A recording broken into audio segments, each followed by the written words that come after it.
మరణ ఛాయలు మెరిసిన నీ ప్రేమ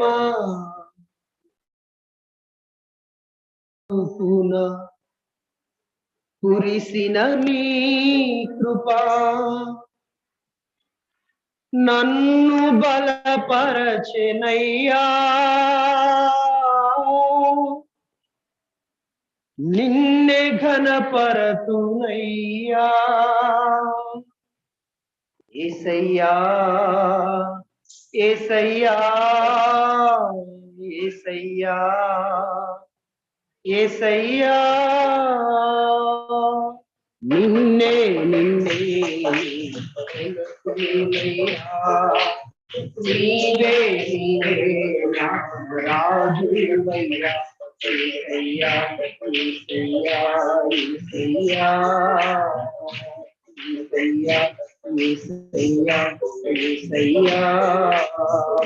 యేసయ్యా యేసయ్యా యేసయ్యా యేసయ్యా యేసయ్యా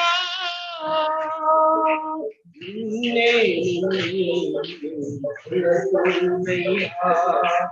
నీవే నీవే నా రాజువయ్యా యేసయ్యా యేసయ్యా యేసయ్యా కొండలలో లోయలలో అడవులలో ఎడారులలో కొండలలో లోయలలో అడవులలో ఎడారులలో నన్ను గమనించినావా నన్ను నడిపించినావా నన్ను గమనించినావా నన్ను నడిపించినావా యేసయ్యా యేసయ్యా యేసయ్యా యేసయ్యా నిన్నే నీవే నీవే రాజువయ్యా యేసయ్యా యేసయ్యా యేసయ్యా యేసయ్యా యేసయ్యా యేసయ్యా ఆత్మీయులే నన్ను అవమానించగా అన్యులే నన్ను అవమానించగా ఆత్మీయులే నన్ను అవమానించగా అన్యులే నన్ను అపహసించగా అందని వైతివయ్యా అందని యేసయ్యా అందని వైతివయ్యా కొండని యేసయ్యా యేసయ్యా యేసయ్యా యేసయ్యా యేసయ్యా నిన్నే నీవే రాజువయ్యా యేసయ్యా యేసయ్యా యేసయ్యా యేసయ్యా యేసయ్యా మరణ చాలిగిన బ్రతుకున కురిసిన నీ కృపా మరణ ఛాయలు మెరిసిన నీ ప్రేమ నలిగిన బ్రతుకున కురిసిన నీ కృప నన్ను బలపరచెనయ్యా నిన్నే ఘనపరతునయ్యా నన్ను బలపరచెనయ్యా నిన్నే ఘనపరతునయ్యా యేసయ్యా యేసయ్యా యేసయ్యా యేసయ్యా అందరం కలుపుకుందాం నిన్నే నీవే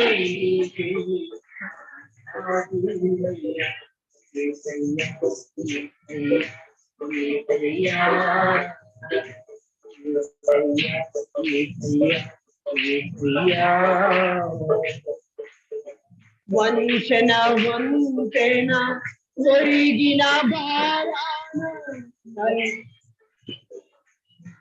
విసరే కెరటాల వంచన వంతెన ఒరిగిన భారాన ఒసగక విసిరిన విసరే కెరటాల కాలాల పరదేశినావా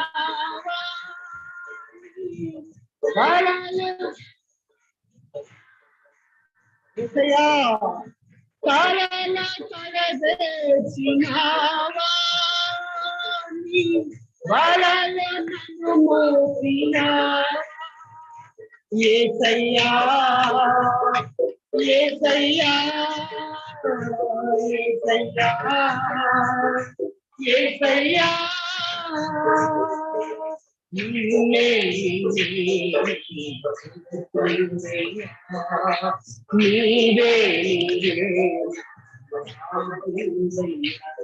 యేసయ్యా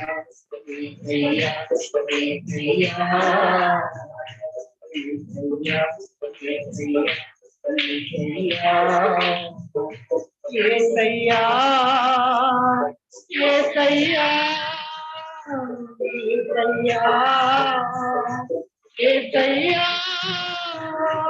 యేసయ్యా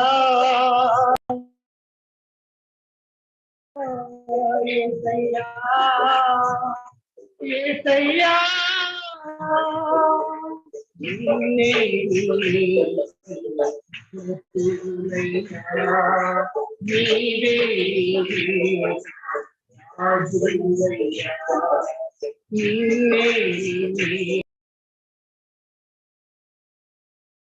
నీవే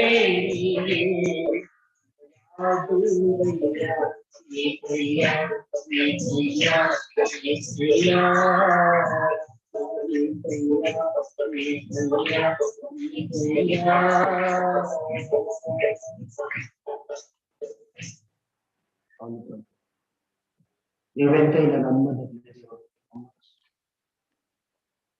మరణ ఛాయలను ప్రభా నీ ప్రేమ మెరిసేదిగా నలిగిన బ్రతుకులలో తండ్రి నీ కృప కురిపించేటువంటి దేవుడు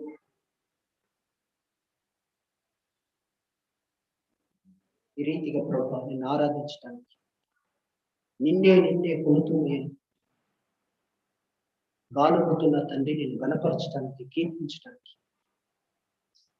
అనుకూలమైన మాకు నిన్ను ఆరాధించే యోగ్యతని కుమారుడైన క్రీస్తు ప్రభు రక్తం ద్వారా మీరు అనుగ్రహించి మీరు ఇచ్చినటువంటి కృప కొరకు నీకు కృతజ్ఞతలు చెల్లిస్తున్నాను. నీకు వందనాలు చెల్లించు.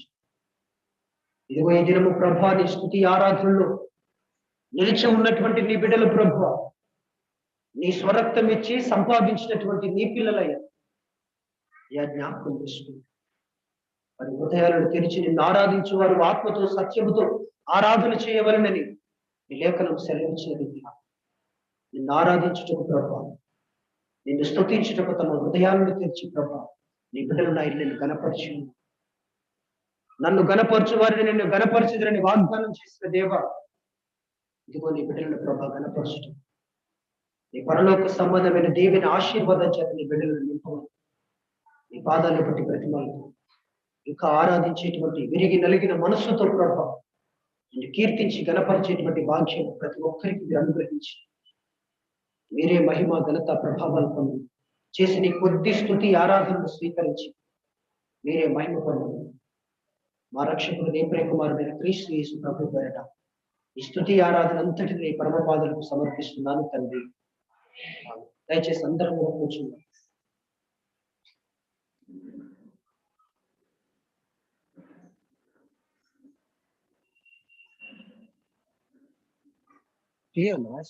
క్లియర్ ఉందా?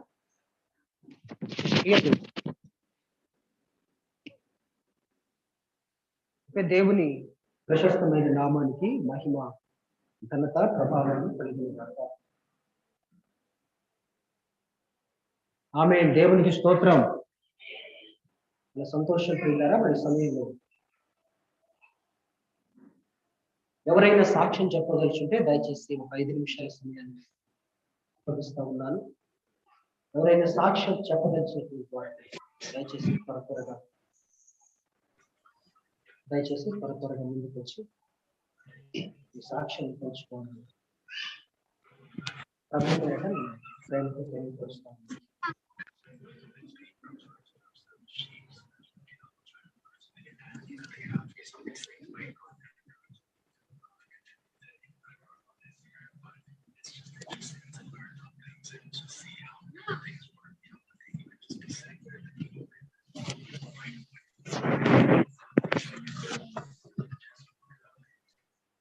త్వరగా దయచేసి.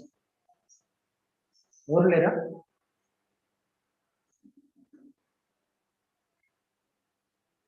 ఎవరు లేకుంటే దయచేసి ఎవరైనా ఒకరు ముందుకు వచ్చి వాక్యం నిమిత్తమై ప్రార్థిస్తుంటే అందరం ఏకీభవిద్దాం. దేవుని వాక్యంలోకి వెళ్దాం. ఎవరైనా ఒకరు ముందుకు ప్రేరేపించబడిన వారు వచ్చి త్వరగా ప్రార్థించినట్లయితే అందరం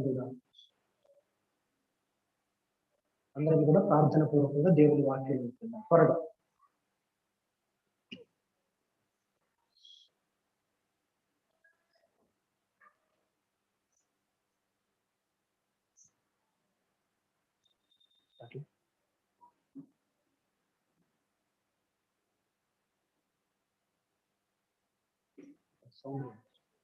అక్కడ బంద్ చేసి ఇక్కడికి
ఒకే సమయంలో వాక్య భాగం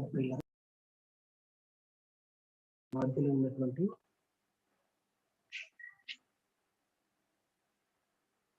సహోదరి ప్రియాంక ముందుకు వచ్చి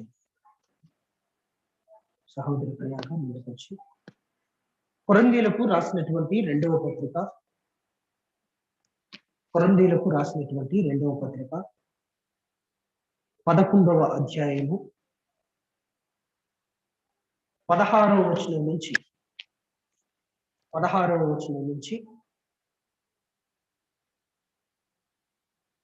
33వ వచనం వరకు చదువుకుంటాం. 16వ వచనం నుంచి 33వ వచనం వరకు.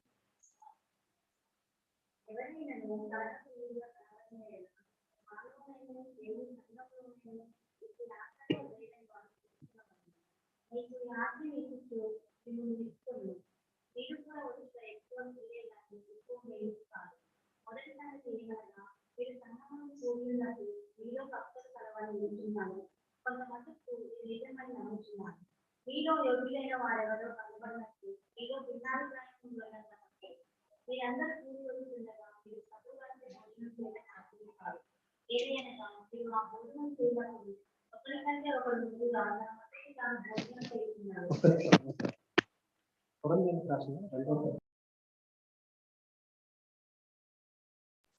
రెండవ పత్రిక 16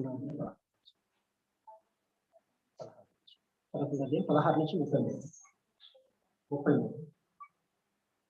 నేను అవివేకినని ఎవరిని తలవంచద్దని మళ్ళా చెప్తున్నాను. అటు తలంచిన ఎడలా నేను కొంచెం అసేపడినట్టు నన్ను అవివేకమైనట్టుగానే చేసుకుని నేను చెప్పుతున్నది ప్రభు మాట ప్రకారం చెప్పుతలేదు కానీ ఇప్పుడు అసేపడటకు ఆధారం కలిగి అవివేకి వలె చెప్పుతున్నాను. అనేకులు శరీర విషయంలో అతిశయపడుతున్నారు కనుక నేను అలాగే అతిశయపడుతుంది. మీరు వివేకులై ఉండి సంతోషంతో అవివేకం సహించుతున్నారు. ఒకరు మేము దాస్యము లోపరిచినను ఒకరు మేము మింగి వేసినను ఒకరు మేము వద్దపరచుకున్నాను ఒకరు తను గొప్ప చేసుకున్నాను ఒకరు ముఖం మీద మిమ్మల్ని కొట్టినను మీరు సహించుతున్నారు. మేము బలహీనమై ఉన్నట్టు అవమానంగా మాట్లాడుతున్నాము. ఏ విషయమందు ఎవరైనా ధైర్యం కలిగి ఉన్నారో ఆ విషయమందు నేను కూడా ధైర్యం కలిగిన వాడని. అవివేకముగా మాట్లాడుతున్నా వారు హెబ్రీలా నేను హెబ్రీయునే. వారు ఇశ్రాయేలీలా నేను ఇశ్రాయేలీయుని. వారు అబ్రహాము సంతానమా నేను అతివాడని. వారు క్రీస్తు పరిచారకులా వెరివాడి వల్ల మాట్లాడుతున్నాను. నేను మరి ఎక్కువగా క్రీస్తు పరిచారకుని మరి విశేషంగా ప్రయాసపడింది. మరి అనేక పర్యాయములు జరగంలో ఉంటుంది. అపరిమితంగా దెబ్బలు తింటుంది. అనేక మార్లు ప్రాణాపాయంలో ఉంటుంది. ఇందుల చేత 5 మార్లు ఒకటి తక్కువ 40 దెబ్బలు తింటుంది. 3 మార్లు పెద్దలతో కొట్టబడింది. ఒకసారి రాళ్లతో కొట్టబడింది. 3 మార్లు ఓడపల్లి శ్రమబడింది. ఒక రాష్ట్రం వరకు సముద్రంలో గడిచింది. అనేక పర్యాయములు ప్రయాణములలోను నదుల వలనైనను ఆపదలలోను దొంగల వలనైనను ఆపదలలో నా ప్రజల వలనైనను ఆపదలలో అన్యజనుల వలనైనను ఆపదలలోను పట్టణంలో ఆపదలలోను అరణ్యంలో ఆపదలలోను సముద్రంలో ఆపదలలోను కపట సహోదరుల వలన ఆపదలలోను ఉంది. ప్రయాణంతోనూ కష్టములతోనూ తరచుగా త్యాగదనములతోనూ ఆకల దత్తులతోనూ తరచుగా ఉపవాసములతోనూ తల్లితోనూ దిగంబరతోనూ ఉంటుంది. ఇంతకు చెప్పవలసినవి అనేకములు ఉన్నవి. ఇవియులు కాక సత్వం అన్నిటి గురించిన చింతయ కలదు. ఈ వారము దినము నాకు కలుగుతున్నది. ఎవరైనా బలహీనుడు ఆయన నేను బలహీనుడు కానా? ఎవరైనా తొట్టుపడినా నాకును మంట కలగదా? అతిశయపడగలను ఉంటే నేను నా బలహీనత విషయమే సంగతులను చూస్తే అతిశయపడుతుంది. నేను అబద్ధం ఆడటం లేదని నిరంతరం సూచింపబడుతున్న మన తత్వం ఏది యొక్క తండ్రి అయిన దేవుడు ఎదురు. దమస్కులో అరేకా అను అధిపతి తన పట్టణుడు కావలించి దమస్కీయ పట్టణంలో భద్రం చేసింది. అప్పుడు నేను దిక్కి గోడ మీద నుంచి గంపలో దింపబడి అతని చేతిలో నేను తప్పించుకొని పోతుంది. ఆమేన్. దేవునికి మహిమ కలుగును గాక. హల్లెలూయా. ఏమైనా అర్థమైంది చదివి అమ్మా? ఈ వాక్యం దేని గురించి మాట్లాడుతుంది? ఏదైనా కొంత ఎవరైనా గ్రహించిన వారంటే దయచేసి ఒక చిన్న మాట చెప్పవచ్చు. చదవబడినటువంటి కొరింథీయులకు రాసినటువంటి 2వ పత్రిక 11వ అధ్యాయము 16వ వచనం నుంచి 33 వచనాల వరకు ధ్యానించిన మనము ఏమైనా అర్థమైనట్లుగా మీకు అనిపిస్తుంది. ఒకవేళ మీకు అర్థం తప్పే కానీ ఒప్పే కానీ ఒక 2 మాటలు చెప్పవచ్చు.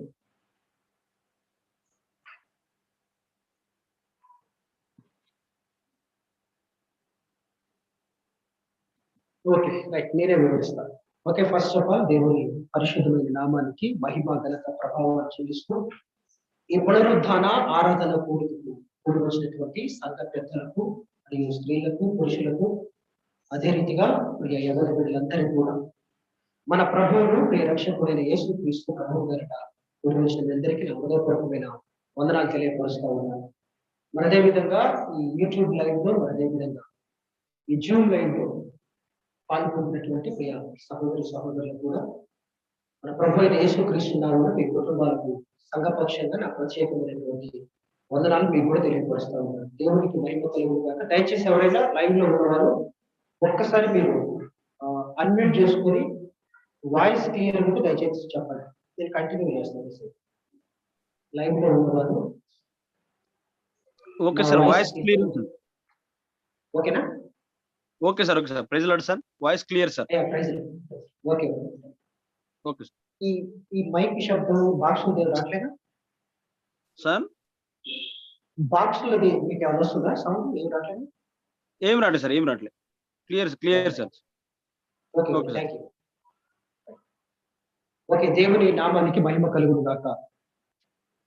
ప్రియులారా, ఈ కొరంథీయులకు రాసినటువంటి పత్రిక ఈ 16వ వచనం నుంచి ఈ 33 వచనాలలో ఉన్నటువంటి విషయం అంతా ఏంటంటే, ఈ భూమి మీద క్రైస్తవులు కావడం వేరు, క్రైస్తవులుగా అయినటువంటి వారు అంటే క్రైస్తవ జీవితాన్ని అనుసరించాలని ఆశపడడం వేరు, క్రైస్తవ జీవితాన్ని అనుసరిస్తూ క్రీస్తును వెంబడించడం వేరు. క్రైస్తవులుగా మారి ఆరాధనకు వచ్చేటువంటి ఒక గుంపు ఉంటుంది. క్రైస్తవులుగా మారి ఆరాధనకు వస్తూనే క్రీస్తును వెంబడించే గుంపు వేరే ఉంటుంది, ప్రత్యేకంగా వేరే ఉంటుంది. అలాగూ క్రీస్తును వెంబడిస్తున్నటువంటి ఒక మంచి మహనీయుడు దేవుని సేవలో ఒక గొప్ప జ్ఞానాన్ని సంపాదించినవాడు, అనేకమైనటువంటి సంఘాలను నిర్మాణం చేసి అనేకమైనటువంటి దేశాలను సంచరించి క్రీస్తు కొరకు అనేకమైనటువంటి ఆత్మలను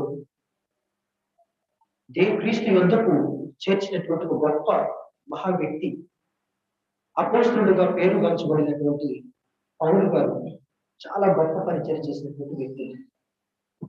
పౌలు గారు కొరంథీ అనేటువంటి ఒక ప్రాంతంలో క్రీస్తును విశ్వసించినటువంటి క్రైస్తవ సంఘానికి ఈ పత్రిక రాస్తా ఉన్నాడు. ఈ పత్రిక రాస్తూ చూద్దాం. మనం ఒకసారి 11వ అధ్యాయము మొదటి వచనాన్ని ఒకసారి జ్ఞాపకం చేసుకుందాం. కొంచెము వివేకంగా నేను మాట్లాడినను మీరు సహింపవలనని నేను కోరుచున్నాను. ఏం చేయాలంట? నేను కొంచెం వివేకంగా మాట్లాడినను మీరు సహించాలి అని నేను కోరుకుంటా ఉన్నాను. నన్ను గూర్చి మీరు ఎలాగైనాను సహించండి. దేవాసక్తితో మీ ఎడల ఆసక్తి కలిగి ఉన్నాను. ఎందుకనగా పవిత్రురాలైన కన్యకులుగా ఒక్కడే పురుషునికి అనగా క్రీస్తుకు సమర్పింపవలనని మిమ్మల్ని ప్రధానము చేసి తిని. ఏంటంట? ఒక్కడే పురుషుడైనటువంటి క్రీస్తుకు మిమ్మల్ని సమర్పించాలని, మిమ్మల్ని పవిత్రురాలైన కన్యకగా సమర్పించాలని నేను ఎంతో ఆసక్తి కలిగి ఉన్నాను మీ ఎడల. కనుక మీరు నన్ను బట్టి మీరు ఎలాగైనా ఆలోచన చేయండి, కానీ దేవుని యందలి ఆసక్తితో నేను మీతో మాట్లాడుతూ ఉన్నాను. కనుక నేను కొంచెం వివేకంగా మాట్లాడినా మీరు సహించండి అని. పిల్లరా, ఒక సేవకుని యొక్క పరిస్థితులు, ఒక సేవకుని యొక్క స్థితిగతులు ఎలా ఉంటాయో వాటన్నిటి వివరణ ఇప్పుడు మనం చదువుకున్న వాక్య భాగం. ఈ భూమి మీద యేసుక్రీస్తును నమ్మి ఆదివారం ఆరాధనకు బైబిల్ని పట్టుకొని రావడం వేరు, బైబిల్ని పట్టుకొని రావడం వేరు. కానీ యేసుక్రీస్తును నమ్మి ఇదే బైబిల్ని పట్టుకొని క్రీస్తును వెంబడించడం వేరు. ఎందుకు నేను ఈ మాటలు చెప్తానంటే, క్రీస్తును వెంబడిస్తున్నటువంటి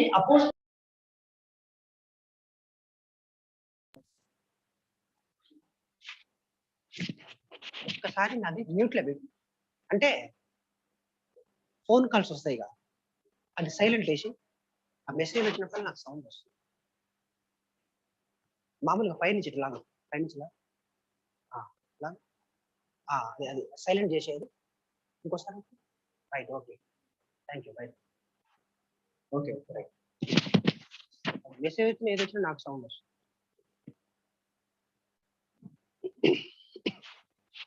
కనుక క్రీస్తును వెంబడిస్తున్నటువంటి ఒక సేవకుని ప్రయాస ఈ భూమి మీద ఎలా ఉంటుంది, ఒక సేవకుడు ఎలా బ్రతుకుతాడు, ఒక సేవకుడు ఎలా జీవిస్తాడు. ఎందుకు నేను ఈ మాటలు ఈరోజు చెప్పాలని ఆశపడతా ఉన్నానంటే, ఈరోజు మధ్యాహ్న కాల సమయంలో అంటే ఆరాధన తదనంతరం అయిపోయిన తర్వాత ఒక సేవకుల ప్రియులారా కుటుంబాన్ని మేము దర్శించబోతాము.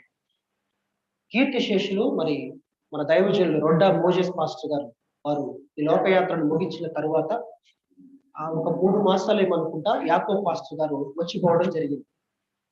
ఆ తరువాత సంఘానికి ఇంకా క్రీస్తుదాస్ పాస్టర్ గారు రాకముందు మధ్యలో ఒక పాస్టర్ గారు వచ్చారు. ఆయన పేరే స్వామిదాస్ గారు. అందరికి తెలిసే ఉంటుంది. తను కీబోర్డ్ ప్లే చేస్తాడు పాస్టర్ గారు. సెవెంత్ డే అడ్వెంటిస్ట్ కి ఆ చర్చి ఈ ఏరియా అందరికి కూడా ఆయన సెక్రటరీగా ఏమో మంచి స్థితిలో ఉండి పరిచయం చేసేటువంటి స్వామిదాస్ పాస్టర్ గారు తెలుసా మీ అందరికి? స్వామిదాస్ పాస్టర్ గారు తన ఫోటో మొబైల్లో చూపిస్తే గుర్తుపడతారు మీరు. వారు ప్రియులరా, నేను హాస్పిటల్కి ఇంకొక 3-4 days వెళ్తాననగా నాకు పాజిటివ్ వచ్చిన రోజు లేక తెల్లారో కానీ వారు కూడా కోవిడ్ చేత చనిపోవడం జరిగింది. పాస్టర్ గారు చనిపోవడం జరిగింది. చాలా బాధ అనిపించింది. నేను ఇక్కడ ఇంట్లో కూర్చొని నిజంగా నా కళ్ళ వెంట నీళ్లు దిగైపోయినారు. ఎందుకంటే మనకి పిల్లలు, ఒక పాస్టర్ అమ్మ గారు, దరిదాపుగా సేవకుల కుటుంబం అనగానే దేనికైనా కానీ సేవకుడే బయటికి వెళ్ళి ఎక్కువ తిరుగుతూ ఉంటారు. సేవకురాలు ఏదైనా ఉంటే ఇంటి దగ్గర సంఘంలో ప్రార్థన చేసుకోవడం, పిల్లల్ని చూసుకోవడం ఇలానే ఉంటుంది. అంటే బయట సంబంధించినటువంటి చాలా అనుభవాలు ఉండవు. అది ఆఫీస్కి వెళ్ళాలన్నా, లేకుంటే ఇంకేదైనా కొనక్క రావాలన్నా, ఏదైనా షాపింగ్ చేయాలన్నా, అలాంటి వాటిలో అంత పెద్ద అనుభవం వారికి ఉండకపోవచ్చు. చనిపోయిన తర్వాత ఇంకొక షాకింగ్ న్యూస్ ఏంటంటే, నిన్నగాక మొన్న ఇదే చర్చిలో పడుకున్న బైబిల్ చదువుతూ జాలుడిదిన్న ప్రాంతంలో పరిచయం చేసేటువంటి దైవజనులు స్టీఫెన్ గారని నాకు పరిచయస్తున్నారు. వారు కూడా జాలుడిదిన్నలో వారు పరిచయం చేసి గత 9 సంవత్సరాలు అనుకుంటా తిరిగి వారు సాగర్ ప్రాంతానికి వెళ్ళడం జరిగింది. సాగర్ ప్రాంతంలో దగ్గర 10-12 సంవత్సరాల నుంచి వారు పరిచయం చేస్తా ఉన్నారు. వారు కూడా అదే సెకండ్ వేలో ఉన్న వారికి ఈ చనిపోయిన స్వామిదాస్ పాస్టర్ గారికి తనకి ఒక 2 రోజుల మధ్య గ్యాప్. తాను కూడా ప్రియులారా చనిపోయినాడని నాకు నిన్నగాక మొన్న తెలిసింది.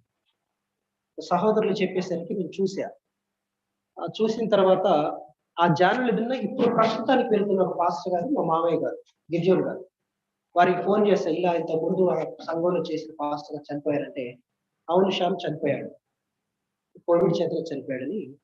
మరి బరియల్ కార్యక్రమాన్ని కూడా నేను షూట్ చేసా, నా ఫేస్బుక్ లో ఉంటే చూడు ఒకసారి అన్న. చూసిన తర్వాత పిల్లలు నాకు చాలా గుండె తరుక్కుపోయింది, చాలా బాధ అనిపించింది. ఎంత బాధ అంటే ఓమిని వ్యాన్ లో ఒక డెడ్ బాడీని తీసుకొచ్చిన తర్వాత 3 మనుషులు డెడ్ బాడీని పట్టుకొని అక్కడికి వచ్చిన తర్వాత పొక్కులను తీయడం జరిగింది. ఎంత ఘోరంగా అంటే ఒక కుక్కను విసిరేసినట్టు బాడీని తీసి ఆ గోతులు అట్లా విసిరేయగానే చాలా గుండె తరుక్కుపోయింది. మంచి వ్యక్తి వారు, మంచి జ్ఞానం కలిగిన వ్యక్తి అతను, చాలా అనుభవం. నేను ఇక్కడికి వచ్చిన తొలి దినాలలో అయ్యా ఎక్కడ చేస్తున్నావు అంటే ఇట్లా దృశ్యంచర్ల చేస్తున్నాను పాస్టర్ గారు అన్నప్పుడు నాకు చాలా విషయాలు చెప్పాడు. బాప్టిస్ట్ చర్చ్ అంటే ఇలా ఉంటుంది, దాని కట్టుబాట్లు ఇలా ఉంటాయి, దాని పరిస్థితులు ఇలా ఉంటాయి, పొలిటికల్ గా సంబంధించి కొన్ని పరిస్థితులు ఉంటాయి, పెద్దల మధ్య కొన్ని వారి మధ్యలో ఉన్న విషయాలు కూడా సేవకుల మీద కొన్ని వస్తూ ఉంటాయి. కొంతమంది పోటీతత్వంగా ఉంటారు, వారింటికి వచ్చారు మా ఇంటికి ఎందుకు రాలేదు, ఇది అది చాలా రకాలుగా ఉంటాయా. ఇండిపెండెంట్ పరిచర్య వేరు, బాప్టిస్ట్ చర్చలు చేయడం అంటే అది సవాలే. కానీ అందులో కనుక చేస్తే బయట ఇంకెక్కడ ఇండిపెండెంట్ గా చేసుకున్నా కానీ ఎంత మందినైనా ఈజీగా అట్లా మెయింటైన్ చేయొచ్చు. అంతటి అనుభవం మాత్రం సంపాదించుకోవచ్చు. నువ్వు జాగ్రత్త, వయసులో చిన్నవి చాలా విషయాలు నాతో ఒక గంటన్నర చర్చించి మాట్లాడిపోయినా ఆ మాటలన్నీ గుర్తుకొస్తా ఉన్నాయి. ఈ విషయాన్ని చేస్తా ఉన్నప్పుడు నాకు ఇదంతా గుర్తుకొస్తా ఉంది పిల్ల, చాలా గుర్తుకొస్తా ఉంది. నిజంగా సేవ అంటే ఇది పరిస్థితి ఇలా ఉంటుందా? చదువుదాం ఒక్కసారి 16వ వచనం నుంచి. నేను అవివేకినని ఎవడను తలంచవద్దని మరలా చెప్పుచున్నాను. అట్లు తలంచిన ఎడల నేను కొంచెము అతిశయపడినట్టు నన్ను అవివేకినైనట్టుగానే చేర్చుకున్నది. నేను చెప్పుచున్నది ప్రభు మాట ప్రకారం చెప్పటలేదు కానీ ఇట్లు అతిశయపడుటకు ఆధారము కలిగి అవివేకి వలె చెప్పుచున్నాను. అనేకులు శరీర విషయంలో అతిశయపడుచున్నారు. ఏంటంట? అనేకులు శరీర విషయంలో అతిశయపడతా ఉన్నారట. ఎవరు వీరు?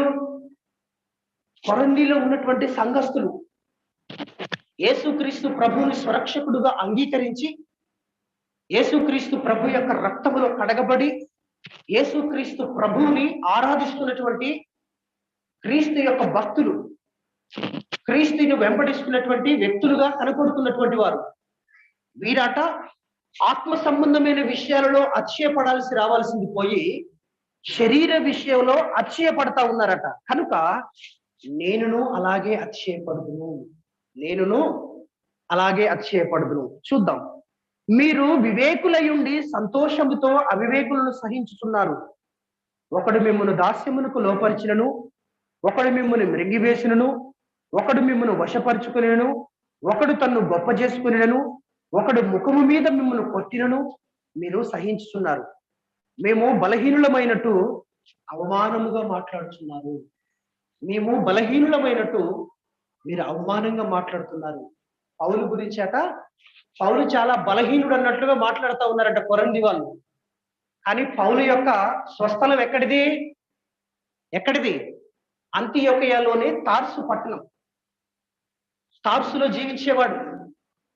జీవించిన తన జీవితం ఎలాంటి జీవితం అంటే ఏదో కూలి పని చేసుకునేటువంటి జీవితం కాదు పౌలుది. చక్కటి విద్యను అభ్యసించినటువంటి, విద్య యందు చక్కటి ప్రావీణ్యత కలిగినటువంటి వ్యక్తి. అంటే మనం అర్థమయ్యే భాషలో చెప్పాలంటే ఎక్కడ పోయినా ఫస్ట్ ర్యాంక్ అయినది, ఎక్కడ పోయినా టాప్ ఫస్ట్ లోనే ఉన్నాడు, కానీ ఎక్కడ కూడా తగ్గిలేడు. అది చదువులో కావచ్చు, మరే విషయాలలో కావచ్చు. మహాజ్ఞానవంతుడు, మహావిజ్ఞానవంతుడు. చదువులలో మాత్రమే కాదు, వేదాంత విద్యలో కూడా, అనగా దేవుణ్ణి గూర్చినటువంటి విషయాలను చదివే విషయంలో కూడా చాలా ప్రావీణ్యత కలిగినటువంటి వ్యక్తి, చాలా జ్ఞానాన్ని సంపాదించుకున్నటువంటి వ్యక్తి సౌలు గారు. పిల్లలు సౌలు గారుగా ఉన్నప్పుడు ఇలాంటి సౌలు తన యూదా మతాన్ని కాపాడుకోవడానికి, తన యూదా మతం యొక్క ఆచారాలను అనగా ధర్మశాస్త్ర విధులను కాపాడుకోవడానికి శరీరాన్ని బట్టి అతిశయపడతా ఉన్నాడు. ఆ సంఘంలో ఎలాగ అతిశయపడుతున్నారో ఈయన కూడా శరీర రీతిగా అతిశయపడుతున్నటువంటి పరిస్థితులు అన్నమాట. అంటే తన మతాన్ని కాపాడుకోవడానికి ఇతరులను చంపిన పర్వాలేదు, తన మతాన్ని కాపాడుకోవడానికి ఇతరులను చీల్చిన పర్వాలేదు, తన మతాన్ని కాపాడుకోవడానికి ఇతరులను కొట్టిన పర్వాలేదు, తన మతాన్ని కాపాడుకోవడానికి ఇతరులను కించపరిచిన పర్వాలేదు అని మనుషులను చంపడానికి కూడా వెనకాడినటువంటి ధోరణిలో ఉన్నటువంటి జీవితం సౌలు గారి జీవితం. అలాంటి పరిస్థితుల్లో దమస్కు ప్రాంతంలో ప్రభు అయిన యేసుక్రీస్తు దర్శించినప్పుడు ఆయన అంటాడు, నీవు హింసించుచున్న యేసును అంటాడు. ప్రభువు సౌలుగా ఉన్నప్పుడు సౌలును దర్శించినప్పుడు అట, సౌలు ఏం చేస్తా ఉన్నాడట? క్రీస్తును హింసిస్తా ఉన్నాడట. ఎలాగూ క్రీస్తుని హింసిస్తున్నాడనంటే సంఘముగా కూడినటువంటి అనేక మంది పరిశుద్ధులను చెదరగొడతా ఉన్నాడు. సంఘము అనగా క్రీస్తు యొక్క శరీరము. ఆ శరీరాన్ని చీలుస్తా ఉన్నాడు, ఆ శరీరాన్ని ముక్కలుగా చేస్తా ఉన్నాడు. అనగా విశ్వాసులను చెదరగొట్టి సంఘాన్ని హింసించి సంఘాన్ని భయంకరమైనటువంటి చిత్రహింస చేసేటువంటి పనిని పెట్టుకున్నాడు. అందుకే ఇదే పౌలు గారు అంటాడు, సౌలుగా ఉన్నప్పుడు తన జీవితాన్ని గురించి సాక్ష్యం ఇస్తూ తిమోతికి రాసినటువంటి మొదటి పత్రిక 1వ అధ్యాయము 12వ వచనాన్ని ఒకసారి జ్ఞాపకం చేసుకుందాం. అపోస్తలుడైన పౌలు గారు రాసినటువంటి తిమోతికి, యవనస్తుడైన తిమోతికి రాసిన పత్రిక 1వ అధ్యాయం 12వ వచనం. పూర్వము ఏంటంట, నేను సౌలుగా ఉన్నప్పుడు, తిమోతి నేను ఈ పౌలుగా మార్చబడినప్పుడు, యేసుక్రీస్తు ప్రభు ఇంకా నన్ను దర్శించినప్పుడు, క్రీస్తు ప్రభువును విశ్వసించినటువంటి సంఘాన్ని నేను హింసించడానికి ఎలాంటి ప్రవర్తన కలిగి ఉన్నానంటే, నేను సౌలుగా ఉన్నప్పుడు పూర్వము నేను దూషకుడును, ఎంతటి వాడనైనా దూషించేటువంటి ధైర్యము గల వాడను, హింసించేటువంటి వ్యక్తిని నేను హానికరుడను. చాలు. పూర్వం ఏంటంటే ఆయన హింసకుడట, దూషకుడట, హానికరుడట. ఇలాంటి హానికరుడుగా బ్రతుకుతున్నటువంటి తన జీవితాన్ని ప్రియులారా యేసుక్రీస్తు ప్రభు దర్శించినప్పుడు, అయా నీవెవడము అని అడుగుతాడు సౌలు. అడిగినప్పుడు దేవుడు ప్రభు అయిన యేసుక్రీస్తు మాట్లాడతాడు, నీవు హింసించుచున్నటువంటి యేసును నేను అని చెప్పి ఆ ముందున్నటువంటి వచనాలు మళ్ళీ తర్వాత జరుగుతున్నాం. ఆ రీతిగా శరీరాన్ని బట్టి అతిశయపడుచున్నాను. చదువుదా ఇప్పుడు మళ్ళా కొరంథీ 2వ పత్రికలోకి వద్దాం. మేము బలహీనులమై ఉన్నట్టు అవమానముగా మాట్లాడుతున్నాను, ఏ విషయమందు ఎవడైనా ధైర్యము కలిగి ఉన్నాడో ఆ విషయమందు నేను కూడా ధైర్యము కలిగిన వాడును. అవివేకముగా మాట్లాడుచున్నాను సుమా. హెబ్రియుల నేను హెబ్రియుడనే. హెబ్రియుల నేను హెబ్రియుడనే. చూద్దాం ఒకసారి. ఇంకా నేను ఇశ్రాయేలీయుడనే. వారు అబ్రహాము సంతానమా, నేనును అట్టివాడనే. వారు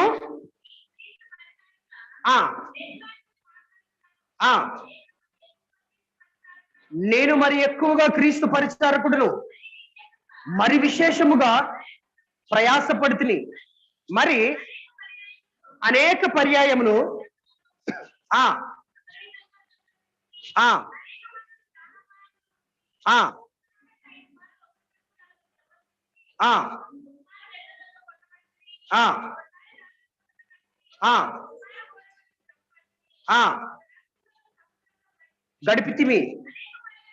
అనేక పర్యాయములు ప్రయాణములలోను ఆపదలోను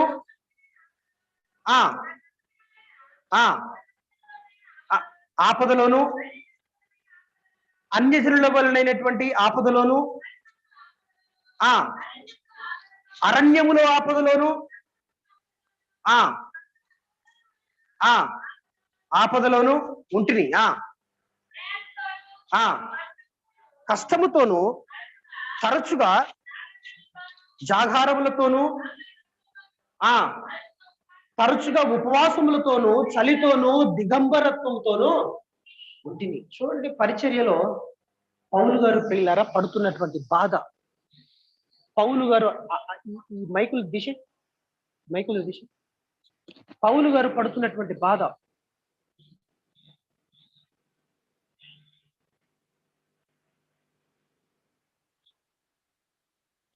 praise the lord.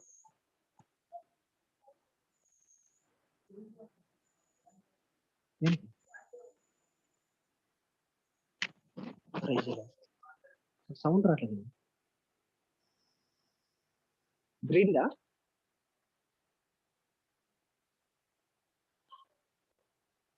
Praise the lord. దీన్ని పెట్టు, దీని సౌండ్ పెట్టు.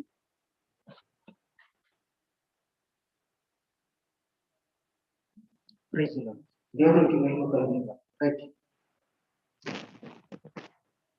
పౌలు గారి కట ఎటు అడుగు పెట్టిన ఏముందట? ఆపదే ఉందట. ఆపదే ఉంది. సముద్ర ప్రయాణమా, అది ఆపదే. ఒకవేళ భూమి మీద క్రీస్తు కొరకు వెళ్తున్నాడా, ప్రతి దగ్గర ఆపదే. మీరు ప్రియులారా, అపోస్తుల కార్యముల గ్రంథము 9వ అధ్యాయంలో పౌలు ఇంట్రడక్షన్ ఉంటుంది, పరిచయం ఉంటుంది. అంటే ఆయన పరిచయం అయినట్లుగా సౌలుగా పరిచయం అవుతాడు. ఇక 13వ అధ్యాయం నుంచి పౌలు గారి పరిచర్య ఎంత ప్రియులా ఉంటుంది. 13వ అధ్యాయం నుంచి 13వ అధ్యాయంలో పౌలుని దేవుని సేవకే ప్రతిష్ఠిత చేసి పంపుతున్నట్టుగా, ఆ తర్వాత నుంచి ఇక తాను చేసిన పరిచర్య, ఆ పరిచర్యలో పొందుతున్న ప్రతి పరిస్థితులు, లుస్త్రా అని, దెర్బే అని, ఇకోని అని, ఎఫెసు అని, అకయ అని, తెసలోనిక అని, కొరింథీ అని, ఇలాంటి పట్టణాలన్నీ తిరుగుతున్న సమయాల్లో ఎవరెవరు ఎక్కడ ఏ రీతిగా అటస్థించారు, ఎవరెవరు ఎక్కడ ఎన్ని అపాయాలను తీసుకొచ్చారో, ఎవరెవరు ఎంతమంది ఆయనకు కీడు చేయాలని తలంచారో, అనేకమైన విషయాలు అపోస్తుల కార్యముల గ్రంథంలో మనం చదువుకోగలుగుతాం. ఈ పౌలు గారికి ప్రియులారా ఇక్కడ అంటాడు, చూద్దాం ఒకసారి. కొరింథీయులకు రాసినటువంటి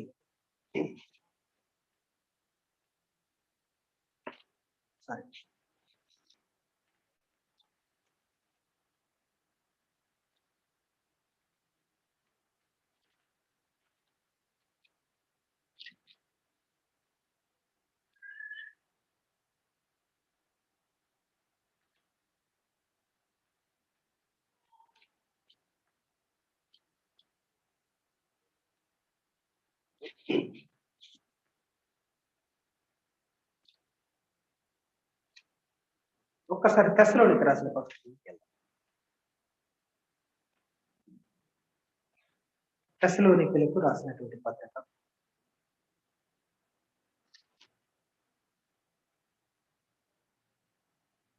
3వ అధ్యాయంలోకి వెళ్దాం. కాబట్టి ఇక సహింపజాలక ఎథెన్సులో మేము ఒంటిగానైనా ఉండటం మంచిదని ఎంచి ఈ శ్రమల వలన ఎవడునూ కదిలింపబడకుండానట్లు మిమ్మను స్థిరపరచుటకును మీ విశ్వాస విషయమై మిమ్మల్ని హెచ్చరించుటకును మన సహోదరుడును క్రీస్తు సువార్త విషయంలో దేవుని పరిచారకుడైన తిమోతిని పంపితిని. మేము మీ యొద్ద ఉన్నప్పుడు మనము శ్రమను అనుభవించవలసి ఉన్నదని మీతో ముందుగా చెప్తుంది కదా, అలాగే జరిగినది. ఇది మీకు తెలియను. అట్టి శ్రమలను అనుభవించుటకు మనము నియమింపబడిన వారమని మీరు ఎరుగుదురు. అట్టి శ్రమలను అనుభవించుటకు నియమింపబడిన వారమని మీరు ఎరుగుదురు. ప్రియులారా, యేసుక్రీస్తు ప్రభువుని ఆదివారానికి దేవుడుగా కొలిచేటువంటి వారు ఏ ఒక్క శ్రమను దగ్గరికి రానియరు. శ్రమ వచ్చిందంటే ఓడగాక నీళ్ళల్లో అటు ఇటుగా అయినట్టుగా అయితా ఉంటారు. కానీ క్రీస్తును వెంబడించాలనుకునేటువంటి వారు మాత్రం అది ఎంతటి శ్రమ వచ్చినా కానీ దీన్ని జయించడానికి ప్రియులారా ప్రయత్నం చేసి పోరాడుతూ ఉంటారు. పౌలుకి ప్రతి దగ్గర ఆపద సంభవించిన ప్రతి ఒక్క సమయంలో కూడా, ప్రతి ఒక్క సమయంలో భయంకరమైనటువంటి ప్రాణాపాయ పరిస్థితులు ఎదురుపడినా కానీ ఎందుకు అసలు ఈ ప్రయాస పౌలు గారికి? ఎందుకు అసలు ఈ బాధ? ఏంది అసలు ఈయన ఇబ్బంది? ఏంది అసలు ఇక్కడ ఈయన ఇబ్బంది? దేని కొరకు అసలు ఈయన ఇంత ప్రయాసపడేది? ఒకవేళ ఇంతగా ప్రయాసపడితే నేడు మనం ఏం ప్రయాసపడాల్సింది? క్రీస్తు కొరకు అసలు ఏం ప్రయాసపడాలి? యేసు క్రీస్తు ప్రభువును అసలు రక్షకుడుగా అంగీకరించడంలో ఉన్నటువంటి అర్థం ఏంటి అసలు? ఏంటిది అసలు అర్థం? యేసు ప్రభువుని రక్షకుడుగా అంగీకరించడంలో అసలు అర్థం ఏంటి? సమాజంలో మేము క్రైస్తవులను చెప్పుకోవడానిక, లేక సంఘానికి ఆదివారం ఏదో బైబిల్ని పట్టుకొని రావడానిక? దీనికైనా యేసు ప్రభుని రక్షకుడుగా అంగీకరించడం అంటే? దేనికి అసలు రక్షకుడుగా మనం అంగీకరించాలి? ఈరోజు నిన్ను ప్రశ్నించుకొని నేను యేసు ప్రభుని ఎందుకు రక్షకుడుగా అంగీకరించాను అని ఒక్కసారి నిన్ను ప్రశ్నించుకొని దేని కొరకు అంగీకరించావో ఆ ఆలోచన ఒక్కసారి అడుగు. అసలు నీ మనస్సాక్షిని అడుగు. నువ్వు ఎందుకు అంగీకరించావు? నువ్వు దేనికి అంగీకరించావు అడుగు. ఇక్కడ కొరింథీ పత్రికలో శరీరాన్ని బట్టి అతిశయపడుతున్నారంటే శరీర విషయంలో ఇలా అతిశయపడొద్దని మొదటి పత్రికలో కూడా చెప్తాడు పదే. ఇదిగో మీలో కక్షలను, మీలో అసూయలు, మీలో కలహాలున్నవి. మీరు ఆ రీతిగా నడిస్తే మీరు శరీర సంబంధులే కానీ ఆత్మ సంబంధులు కారు కదా. చూద్దాం ఒకసారి కొరింథీయులకు రాసిన మొదటి పత్రిక 3వ అధ్యాయం 1వ వచనం నుంచి. సహోదరులారా, లోక సంబంధులైన మనుషులతో, ఆత్మ సంబంధులైన మనుషులతో మాట్లాడినట్లు నేను మీతో మాట్లాడలేకపోతున్నాను. ఆత్మ సంబంధమైన మనుషులతో మాట్లాడినట్టు నేను మీతో మాట్లాడలేకపోతున్నాను. శరీర సంబంధులైన మనుషులేనియో, క్రీస్తునందు పసిబిడ్డలేనియో చాలకపోయినను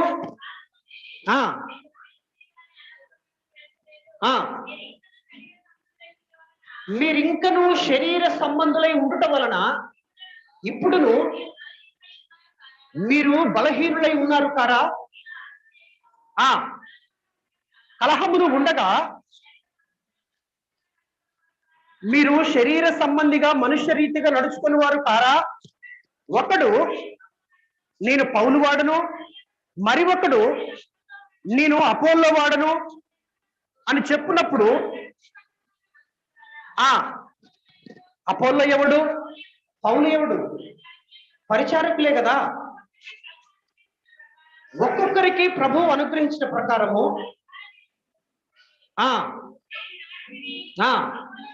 నీళ్లు పోసెను, వృద్ధి కలుగు చేయవాడు దేవుడే. చాలు. శరీర సంబంధిగా ఒక విషయం అతిశయపడతారు. ఎలాగూ కలహాలు ఉన్నాయట సంఘంలో, ఇంకేమున్నాయట? అసూయలు ఉన్నాయట, ఇంకేమున్నాయట? మీలో 3వ వచనమా?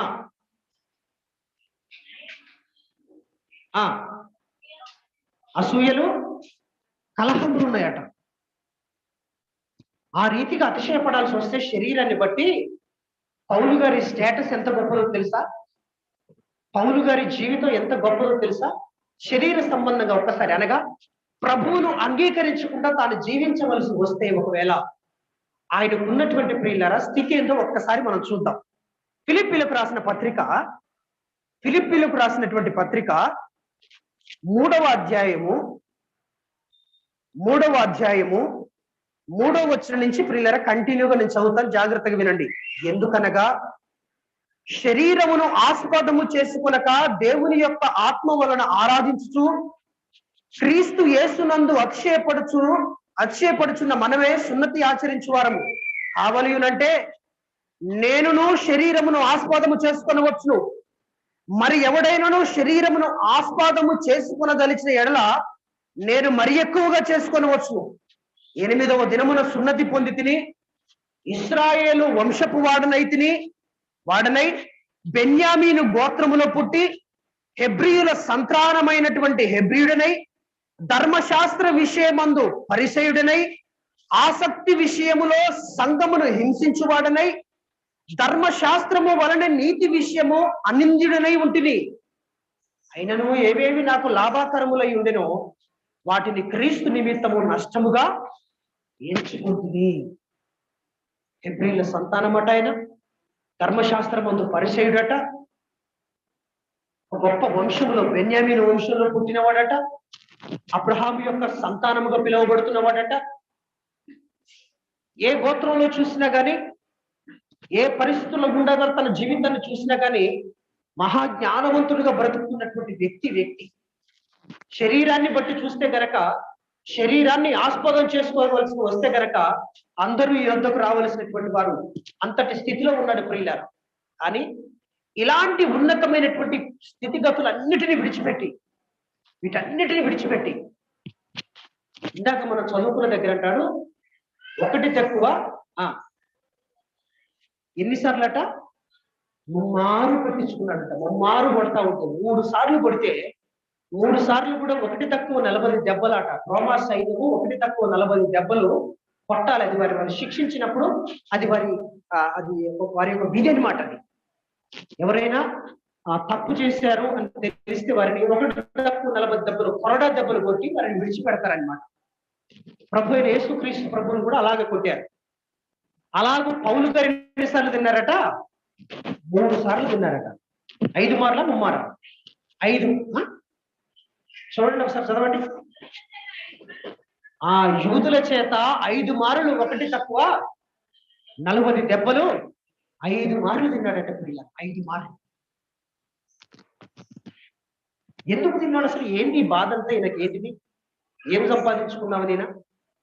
దేని కొరకు ఇంతగా కొట్టబడి, ఇంతగా సముద్రంలో ఆపదలు పొందుకొని, ఇంతగా అయిన వారిని కాదుకొని, అన్నవారిని కాదనుకొని, తోడ పుట్టిన వారిని విడిచిపెట్టి, సమస్తాన్ని విడిచిపెట్టి ఎందుకైనా అసలు ప్రయాసం ఏంటిదంటే ఒకే ఒక్కటి బాధ. పౌలు గారి బాధ అంతా ఒకటే ఆయన బాధ అంతా కూడా. ఏంటిది ఆయన బాధ అంటే చూడండి పిల్లరా, ఇదే ఫిలిప్పీలకు రాసిన పత్రికలో ఆయన బాధ ఏంటో మనం చూద్దాం ఒకసారి. ఆయన బాధ ఏంటో మనం ఒక్కసారి చూద్దాం.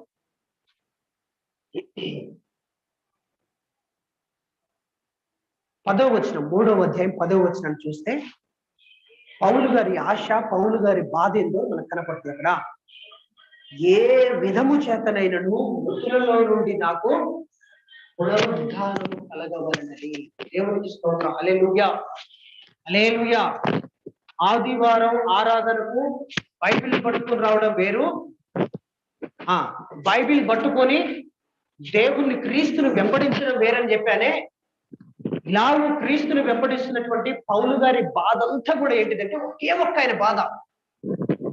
ఏ విధంగానైనా మృతులలో నుండి నాకు పునరుద్ధానం కలగాలి. దాని కొరకు నేను ఎంతటికి దిగజారడానికైనా సంసిద్ధం. దాని కొరకు నేను చావడానికైనా నేను సిద్ధం. దాన్ని పొందుకోవడం కోసం ఎంతమంది ఎన్ని రీతులుగా అవమానించినా నేను సిద్ధం. దాని కొరకు ఎంతమంది ఎన్ని రకాలుగా మాట్లాడినా నాకేమీ కాదు. ఏది మాట్లాడినా సరే నేను ఈ పునరుద్ధానాన్ని, నేను చస్తే పునరుద్ధానాన్ని పొందుకోవాలి. నేను మృతి పొందితే క్రీస్తు పునరుద్ధానం నాకు కలగాలి. ఆ సమాధిలో నుంచి క్రీస్తు ఏ రీతిగా లేపబడ్డాడో ఆ రీతిగా నేను లేపబడాలి. ఇదొక్కటే ఆయన బాధ్యత.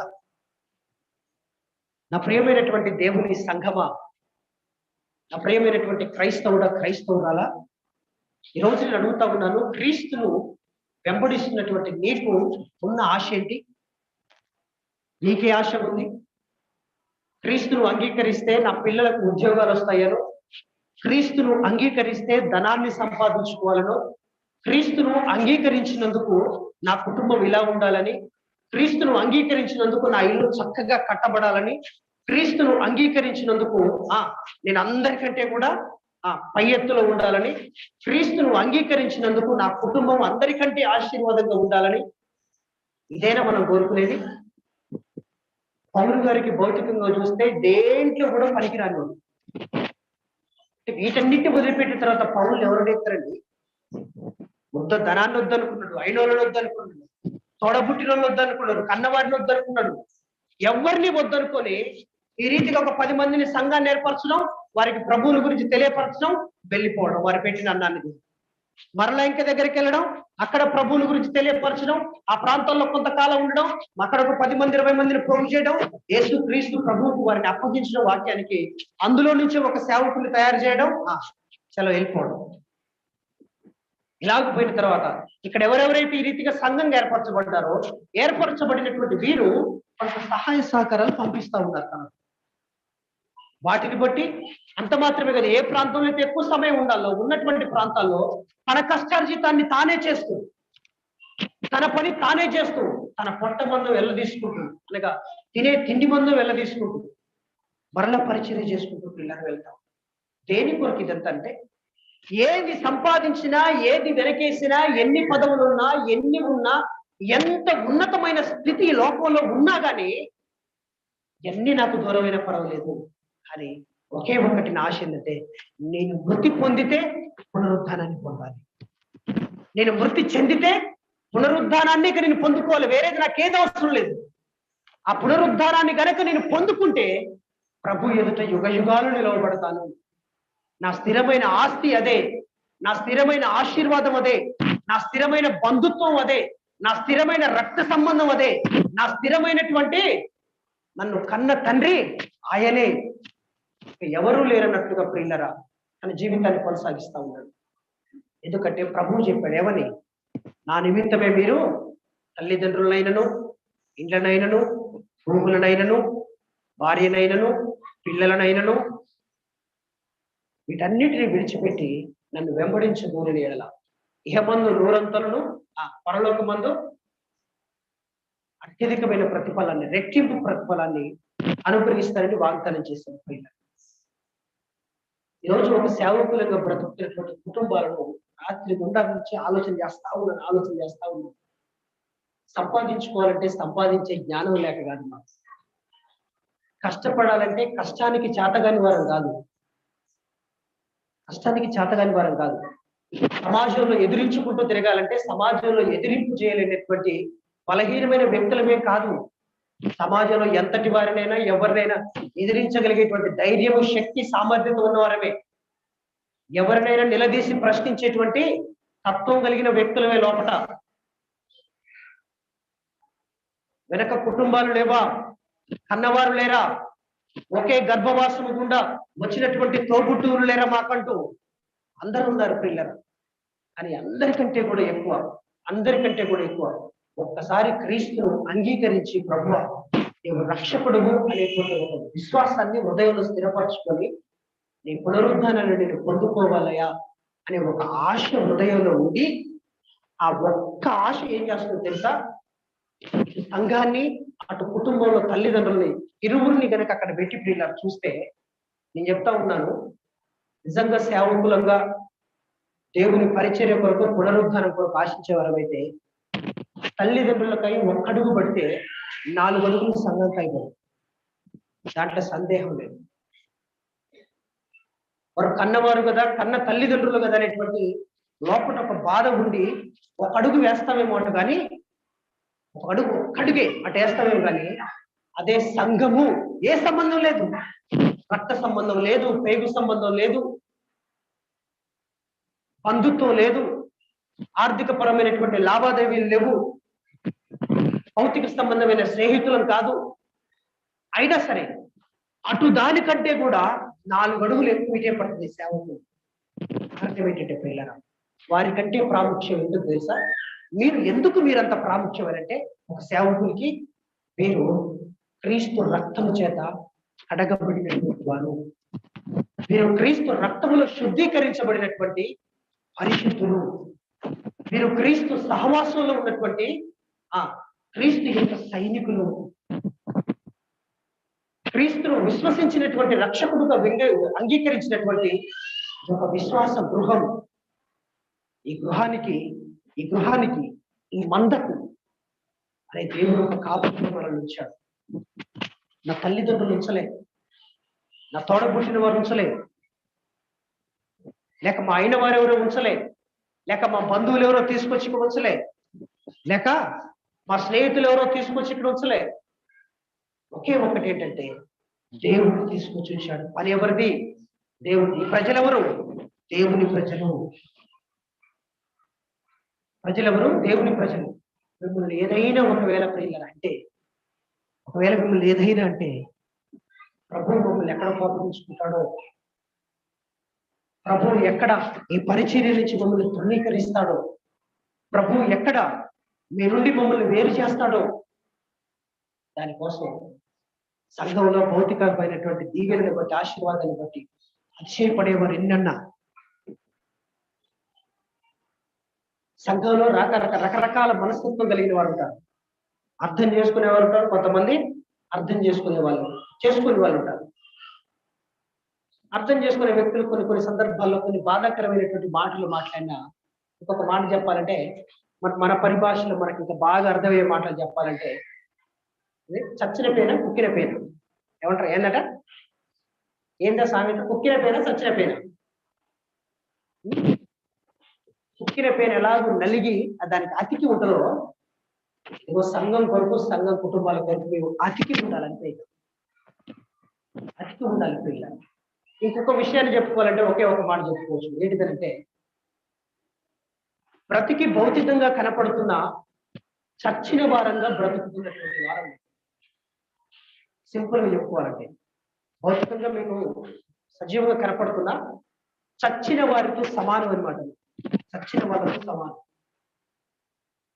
ఎందుకు ఈ మాటను చెప్తా ఉన్నదంటే, మొన్న సేవకుల్ని ఒక ముగ్గురు తీసుకెళ్లి ప్రియులారా గుంటలు అలా పడేసి ప్రొక్లైన్ పెట్టి 3 సార్లకు మొత్తం ఆ వీడియో నేను షేర్ చేస్తాను, మన గ్రూప్ లో అవసరం లేదు.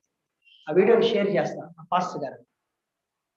చేసినప్పుడు వారికి ఎందరో లేని వారికి ఎందరో ఉన్నారు. ఆయనకు బంధుత్వం ఉంది, బలగా ఉంది, కన్న తల్లిదండ్రులు కూడా ఉన్నారు. ఇంకా పాస్టర్ గారికి పాపం వృద్ధాప్యంలో పుట్టిన పిల్లలు ఉన్నారు, భార్య ఉన్నది, అందరూ ఉన్నారు. కానీ ఏ ఒక్కరూ ప్రియులరా రాలేని పరిస్థితి, ఏ ఒక్కరు కూడా దరిచేరలేని పరిస్థితి. కాలం చూస్తేనేమో ఇలా ఉండే పరిస్థితులు, సమాచారం. సంఘాలు చూస్తేనేమో సంఘాలేమో ఈరోజు శరీరాన్ని బట్టి అతిశయపడతా ఉన్నారు. సంఘంలో మా కుటుంబాలను అతిశయపడేటువంటి సంఘాలు ఉన్నాయి ప్రియులారా. మా కుటుంబాలు ఎక్కువగా ఉన్నాయని అతిశయపడేటువంటి కుటుంబాలను బట్టి అతిశయపడేవారు ఉన్నారు. సంఘములో ధనాన్ని బట్టి అతిశయపడేటువంటి వారు ఉన్నారు. సంఘములో జ్ఞానాన్ని బట్టి అతిశయపడేవారు ఉన్నారు. సంఘంలో ఇవన్నీ ఏంటివి? భౌతికంగా చూసుకొని అతిశయపడుతున్నారు, శరీరాన్ని బట్టి. కానీ ఆత్మ సంబంధమైన జీవితంలో ఇదిగో మాది ప్రార్థన గుంపు అని అతిశయపడే సంఘంలో ఒక గుంపు ఉందా? ఇదిగో మేము పాటలు పాడేటువంటి ఒక గుంపు మాది, దేవుడు మమ్మల్ని ఏర్పరచుకున్నాడు అని అతిశయపడే గుంపు ఉందా? ఇదిగో దేవుని వాక్యాన్ని మేము చదివేటువంటి గుంపు మాది అని సంఘంలో దేవుని వాక్యాన్ని చదివే గుంపు ఉందా? ఇదిగో దేవుడు మీకు ఆ పని అప్పగిస్తే, ఇదిగో సంఘంలో మేము మందిరాన్ని అంతటిని శుభ్రపరిచి మందిరం అంతటికి కూడా కావలసిన ప్రతి అవసరతను సమకూర్చేటువంటి గుంపు మాది అనే గుంపు ఉందా సంఘంలో? ఇదిగో మీరు ఈ పనులన్నీ మీరు చేసుకోండి. భౌతిక సంబంధమైనటువంటి ఒకవేళ ఆర్థిక పరమైన అవసరతలు వచ్చాయి, ఆర్థిక పరమైన డబ్బు అందించడానికి దేవుడు ఆశీర్వదించిన ఆశీర్వాదాన్ని బట్టి ఇదిగో ఆర్థికపరమైన సహాయాన్ని అందించేటువంటి గుంపు మాది అనేటువంటి గుంపుల్లో ఎందుకు అతిశయపడలేకపోతున్నాం? సంఘంలో ఎందుకు అతిశయపడలేకపోతున్నామండి? ఎందుకు అతిశయపడలేకపోతున్నాం? ఈ రీతిగా సంఘంలో ఒక చెయ్యి, ఒక కాలు, ఒక మన శరీర భాగంలో ఎలాగైతే భాగాలు ఉన్నాయో దేవుని సంఘంలో కూడా ఇలాగూ భాగాలను బట్టి అతిశయపడవచ్చు కదా, అతిశయపడవచ్చు కదా. దాన్ని బట్టి ఎవరం అతిశయపడం, దాన్ని బట్టి ఎవరం అతిశయపడం. మనం ఎంతసేపటికి శరీర రీతిగా ప్రియులను అతిశయపడతా ఉన్నాం, శరీర రీతిగా ఎంతో గొప్పగా చెప్పుకుంటా ఉన్నాం. అని పరిచర్య విషయంలో దేన్ని బట్టి నువ్వు గొప్పగా చెప్పుకుంటున్నావు? దేన్ని బట్టి గొప్పగా చెప్పుకుంటున్నావు? ఆత్మ సంబంధమైనటువంటి ఒక వ్యక్తిని సంసిద్ధం చేయడానికి, అంటే లోకంలో ఉన్న ఒక వ్యక్తిని ఆత్మ సంబంధంగా దేవుని వద్దకు నడిపించడానికి ఇంతకంటే మించిన పని ఉంది. దేవుని కోరుతుంది అదే. దేవుని భక్తుడిగా, భక్తురాలుగా దేవుని సన్నిధికి వస్తూ ఆదివారం రావడం మాత్రమే కాదు నీ బాధ్యత. ఆదివారం రావడం నీ బాధ్యత కాదు. ఆదివారం వచ్చినటువంటి నీవు ఏం ఆశించాలట? మృతులలో నుండి నాకు ఏ విధము చేతనైనను పునరుద్ధానము కలగవలనని. అంటే చనిపోయిన నేను మరలా ఎలాగైనా బ్రతకాలి అనే ఆశ ఉంటే, ఇప్పుడు ఆశ కొరకు ఏం పెడదాం? నీ ఆస్తిని పెడదాం అక్కడ, ఏమండి? నీ ఆస్తిని పెడదామా? నీ బలగాన్ని పెడదాం అక్కడ, పెడదామా? నీకున్న జ్ఞానాన్ని పెడదాం అక్కడ, నీకున్న ఒకవేళ ఉద్యోగాన్ని పెడదాం అక్కడ, లేక నీకున్నటువంటి ఆస్తులను, భూములను అమ్మి తీసుకొచ్చి ఒకవేళ అక్కడ పెడదామా? పెడదామా? వస్తుందా? అది వస్తుందండి? అదే నీ చదువుకున్న డిగ్రీలన్నీ తీసుకొచ్చి ఒకవేళ అక్కడ ముందు పెడదామా? వస్తాయా? రాదే. అలాగ డిగ్రీలు పెట్టాల్సి వస్తే పౌలు ఎన్ని డిగ్రీలు పెట్టు అక్కడ? పౌలుకు లేని డిగ్రీ లేదు. అంతటి నుంచి విద్యావంతుడు పౌలు గారు. ధనాన్ని బట్టి చూడాల్సి వస్తే పరిచయుడట, మహా గొప్ప ధనవంతుడట ఆయన. ఒకవేళ ధనాన్ని పెట్టి ఒకవేళ పునరుద్ధానం వస్తుంటే పౌలు ఏం కష్టపడాల్సిన? ధనాన్ని పెట్టినేవాడు. వీటన్నిటిని పెంటతో సమానంగా ఎంచుకున్నట్ట దేన్ని? చదివిన డిగ్రీలను, ఉన్నటువంటి ధనాన్ని, ఉన్న భూములను, ఉన్న రాజరికాన్ని, ఉన్న పెత్తందారితనాన్ని, ఉన్న అధికారాన్ని, ఉన్న నాయకత్వాన్ని అన్నిటిని కూడా పెంటతో సమానంగా ఎంచుకొని ప్రభువు కొరకు ఆపదలను, జాగారాలను, ఉపవాసాలను వీటి యందు అతిశయపడుతుంటూ వెళ్తా ఉన్నాడట. దేవునికి స్తోత్రం కలుగునుగా. హల్లెలూయా. ఒక్కరోజు విజ్ఞాపన ప్రార్థన అంటే శనివారం రావడానికి మనకు సమయం కుదరట్లే. చూడండి, ఒక్కరోజు విజ్ఞాపన ప్రార్థన రావడానికి మనకు సమయం కుదరట్లే. ఒక్కరోజు సమయం కుదరట్లే. మాట దేనికి వస్తున్నట్టు? నువ్వు నిజంగా ప్రియుల దేనికి వస్తున్నట్టు? ఏ విధము చేతనైనను నాకు మృతులలో నుండి పునరుద్ధానం కావాలనన్న ఆసక్తి కలిగిన క్రైస్తవురాలుగా వస్తున్నావా? లేకుంటే ఎలా వస్తున్నావు? ఒకవేళ ఆసక్తి నీకు లేకుంటే గనక, ఒకవేళ ఆసక్తి నీ హృదయంలో గనక లేకుంటే గనక, నిన్ను నన్ను ప్రభు దేనితో పోలుస్తున్నాడు తెలుసా? నేను పోల్చట్లే, ప్రభు అయిన యేసుక్రీస్తు పోలుస్తున్నాడు. ఆయన దేనితో పోలుస్తున్నాడు చూపిస్తాను. రైట్, మత్తయి సువార్త 13వ అధ్యాయంలోనికి వెళ్తాం. 23వ అధ్యాయంలోనికి వెళ్దాం. మత్తయి సువార్త 23వ అధ్యాయంలోనికి ఒక్కసారి వెళ్దాం. మనల్ని దేనితో పోలుస్తాడో చూద్దాం ప్రియ. మత్తయి సువార్త 23వ అధ్యాయం 1వ వచనం నుంచి జ్ఞాపకం చేసుకుందాం. అప్పుడు యేసు జన సమూహముతోనూ తన శిష్యులతోనూ ఇట్లనెను, శాస్త్రులను, పరిసయ్యులను మోషే పీఠమందు కూర్చుండువారు కనుక వారు మీతో చెప్పిన వాటినన్నిటిని అనుసరించి గైకొండి. అయినను వారి క్రియల చొప్పున మాత్రం మీరు చేయకండి. వారు చెప్పుదురే గాని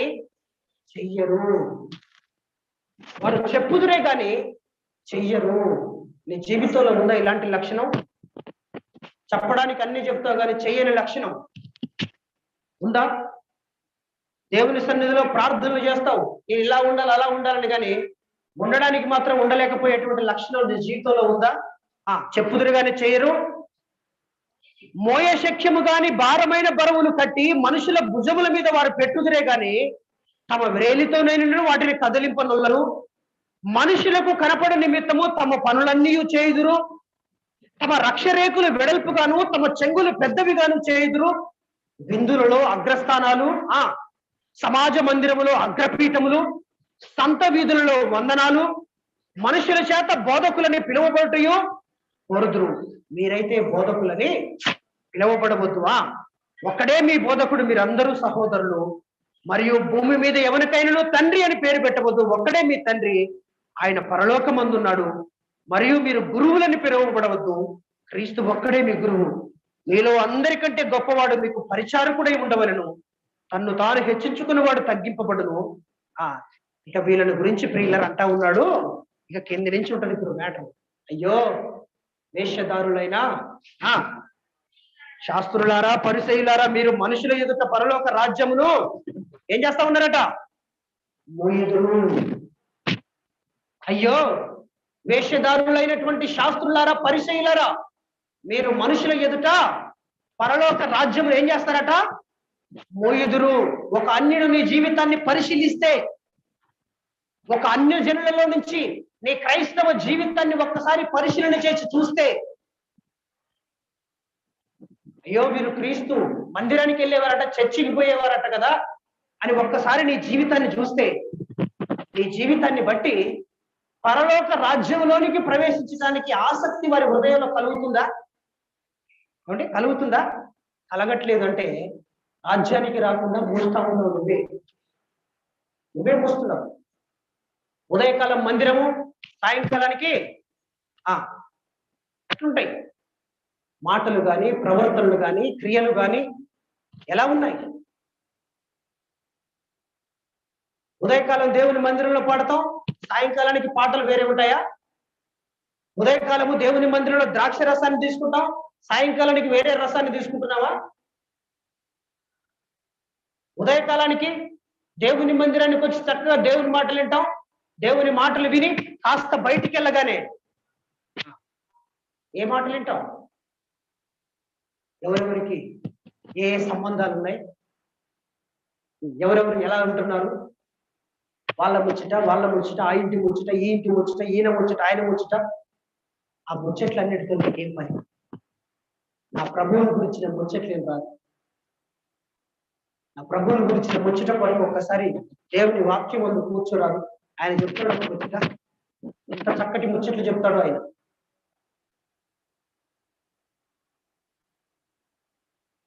అట్లా మనమే శరీరాన్ని బట్టి ఎంతో అతిశయపడతాం. నేను వాళ్ళకంటే తక్కువ, ఏమకంటే తక్కువ. మా ఇంటికి ఎందుకు వస్తారు? వాళ్ళ ఇంటికి పోతారు. వీళ్ళరా ఎంత సింపుల్ గా మాట్లాడతావు, ఎంత సింపుల్ గా. కానీ ఇది పరిచర్య. దీనిలో ఏ చిన్నది వచ్చినా ఇది మనం మోయవలసిన భారము అనేటువంటి విషయము సగం గుర్తించట్లేదు. ఏ చిన్న సమస్య వచ్చినా, ఏ చిన్న ఇబ్బంది వచ్చినా, ఏ చిన్న కష్టం వచ్చినా, ఏ చిన్న ఆపద వచ్చినా కానీ ఇది మనందరం కలిసి మోయాల్సినటువంటి భారం. ఇది మోయాలి అనే విషయాన్ని పిల్లలు గుర్తించట్లేదు. చేతికి దెబ్బ తగిలిందంటే అవునండి, చేతికి దెబ్బ తగిలితే ఈ దెబ్బను మిగతా ప్రతి అవయవం కూడా ఆ భారాన్ని మోస్తా ఉంటుంది. అదే ఒక కాలుకు దెబ్బ తగిలితే ఆ కాలుకు సంబంధించినటువంటి ఆ బాధ అంతటిని కూడా మిగతా ప్రతి అవయవం మోస్తుంది. ప్రతి అవయవం మోస్తుంది. ఎందుకంటే వాటికి తెలుస్తుందండి, మనం ఒకే శరీరంలో చెప్పబడినటువంటి వారము. దేవునికి స్తోత్రం, హల్లెలూయా. మనం అందరము ఒకే శరీరంలో అతుకబడినటువంటి వారమని ఆ అవయవాలకు ఉంది ఆ జ్ఞానం తెలిసింది. వాటికి దేవుడు ఏదేదైతే పని పెట్టాడో ఆ పని చేయడానికి ఏమాత్రం వెనుదీయట్లేదు. కానీ క్రీస్తు సంఘము అనేటువంటి ఒకే శరీరంలో అతుకబడినటువంటి మనము ఇందాక పౌలు అంటున్నాడే, మీరు బలహీనులైతే నేను బలహీనుడు కానా? చదువుదాం ఒకసారి మాట. కొరింథీయులకు రాసినటువంటి 2వ పత్రిక, ఓకే ఓకే ఇంకొన్ని చూద్దాం. మీరు ప్రవేశింపరు, ప్రవేశించు వారిని ప్రవేశించరు. 23వ అధ్యాయం మరలా 15వ వచనం. అయ్యో వేషధారులైన శాస్త్రులారా, పరిసయ్యులారా, ఒకరిని మీ మతములో కలుపుకున్నట్టుకు మీరు సముద్రమును భూమిని చుట్టూ వచ్చేదరు. అతడు కలిసినప్పుడు అతన్ని మీకంటే 2 అంతలు నరక పాత్రునిగా చేయదు. అయ్యో అందులైన మార్గదర్శకులారా, ఒకడు దేవాలయము తోడని ఒట్టు పెట్టుకుంటే అందులో ఏమీయో లేదు, గాని దేవాలయంలోని బంగారము తోడని వెట్టి పెట్టుకుంటే వాడు దానికి బద్ధుడని మీరు చెప్పుదురు. అవివేకులారా, అందులారా, ఏది గొప్పది? బంగారం గొప్పదా? బంగారాన్ని పరిశుద్ధపరచు దేవాలయం గొప్పదా? ఇంకా మన కిందకి చూస్తే 19వ వచనం. అవివేకులారా, అందులారా, ఏది గొప్పది? అర్పణమా? అర్పణమును పరిశుద్ధపరచు బలిపీఠమా?